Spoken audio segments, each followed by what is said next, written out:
મારી ચેનલમાં તમારું સ્વાગત છે। આજે બનાવીશું મેંગો રબડીની રેસીપી, જે ઘરે બનાવી એકદમ સહેલી છે। તો ચલો સ્ટેપ બાય સ્ટેપ રેસીપી શરૂ કરીએ। અને રેસીપી પસંદ આવે તો વિડીયોને લાઇક અને ચેનલને સબસ્ક્રાઈબ કરવાનું ના ભૂલતા। તો મેંગો રબડી બનાવવા માટે મેં અહીં અમૂલ ગોલ્ડ 1 લીટર દૂધ લીધું છે। તમે કોઈ પણ ફૂલ ફેટવાળું દૂધ લઈ શકો। રબડી બનાવવા માટે દૂધ જેટલું ફૂલ ફેટવાળું હશે, રબડી એટલી જ સરસ બનશે। તો અહીં એક જાડા તળિયાવાળા વાસણમાં મેં દૂધને કાઢી લીધું છે।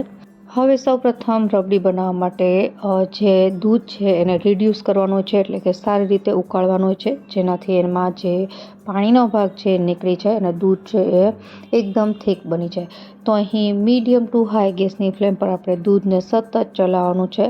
ફૂલ ફેટવાળું કોઈ પણ દૂધ હોય, જ્યારે તમે ગરમ કરો ત્યારે સતત આ રીતે ચમચાની મદદથી સ્ટર કરતા રહેવાનું, જેનાથી જે મલાઈ છે કે ક્રીમ છે નીચે જામી ન જાય। તો આ વસ્તુ ખાસ યાદ રાખવાની। તો અહીં હાઈ ટુ મીડિયમ ગેસની ફ્લેમ પર દૂધને ત્રીજા ભાગ સુધી રિડ્યુસ કરતા મને 15થી 20 મિનિટ જેવો સમય લાગ્યો છે। જ્યારે દૂધ ત્રીજા ભાગનું થઈ જાય ત્યારે આપણે અહીં ખાંડ ઉમેરીશું। તો મેં અહીં અડધા કપ જેટલી ખાંડ લીધી છે। તમે આના કરતાં પણ ઓછી લઈ શકો, કારણ કે પાછળથી આપણે મેંગો ઉમેરવાના છે એ પણ સ્વીટ જ હોય છે।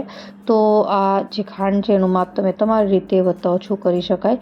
હવે 1 ટીસ્પૂન જેટલો એલચી પાવડર અને થોડા કેસરના દાણા। હવે આ બધી વસ્તુને ફરીથી આપણે 5થી 10 મિનિટ માટે ઉકાળી દઈશું, જેનાથી દૂધ છે ચોથા ભાગ જેટલું બની જાય। રબડીનો ટેસ્ટ છે એ દૂધ ઉકાળીને જ લઈ આવવામાં આવતો હોય છે। તો અહીં થીક કરવા માટે કસ્ટર્ડ પાવડર કે વસ્તુ ઉમેરવી નહીં। આ રીતે ચોથા ભાગનું દૂધ થઈ ગયું છે, તમે જોઈ શકો છો।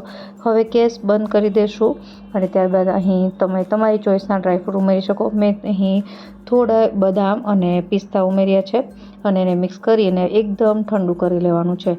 ઠંડુ એટલે કે તમે હાથેથી અડી શકો અને જે આ કઢાઈ છે એકદમ ઠંડી લાગવી જોઈએ, ત્યારબાદ જ આપણે મેંગો ઉમેરીશું।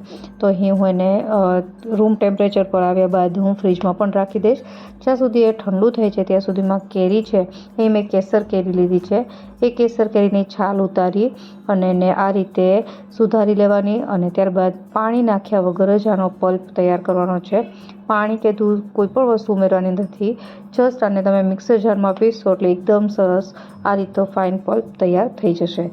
હવે આ પલ્પ તૈયાર થઈ ગયો છે અને જે આપણે રબડી બનાવી હતી એ પણ એકદમ ઠંડી થઈ ગઈ છે। હાથેથી અડો તો એકદમ ઠંડી લાગે છે। તો બસ હવે આ રબડીમાં આપણે જે મેંગો પલ્પ તૈયાર કર્યો છે એ ઉમેરી દેશું અને સારી રીતે મિક્સ કરી દેશું। તો આપણી આ મેંગો રબડી તૈયાર થઈ જશે।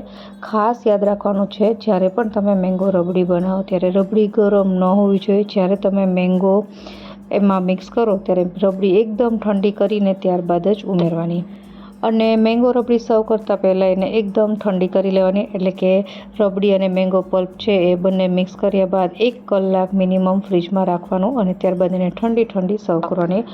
અને સર્વ કરો ત્યારે ઉપરથી બદામ અને પિસ્તાની કતરણથી ગાર્નિશ કરી લેવાનું। થોડા ઉપરથી કેરીના ચંક્સ પણ ઉમેરી શકાય। તો આપણી એકદમ ઇઝીલી બની જતી મેંગો રબડી તૈયાર છે। આશા રાખું કે તમને આ રેસીપી જરૂરથી પસંદ આવી હશે। ફરી મળીએ નવી રેસીપી સાથે, ત્યાં સુધી બાય બાય।